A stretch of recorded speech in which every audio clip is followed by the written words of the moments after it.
Hausanet TV, ku danna subscribe sannan ku danna ƙararrawar sanarwa domin sanar da ku da zarar mun ɗora sabon shiri.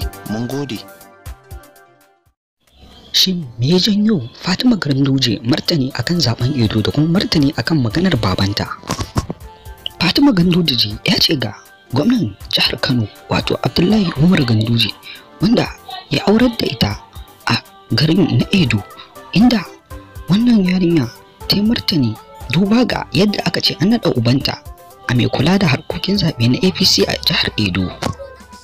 Ta ce bata ji daɗi ba ganin yadda kowa yake ɗaukar laifi yana ɗora babanta, inda ta wallafa a shafinta cewa ku sani Edo ba Kano ba ce, kuma Ganduje ba ɗan jihar Edo ba ne. Ku je jihar Kano ku gani da kanku, ba ku ku ce Ganduje ba shi daga cikin jami'ai masu aiki ba.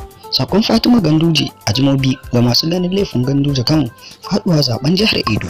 Ta yi wannan martanin ne duba da yadda al'umma da dama suke ta ɗaukar laifi na faɗuwar zaben jihar Edo suna ɗora wa mahaifin nata, inda ta ƙara da cewa ita abin da yake ta bata mamaki shine ganin yadda kowa ya nuna wa babanta tsana, ganin cewar shi aka ɗauka aka ba ma'aikaci mai kula da zaɓe na jihar.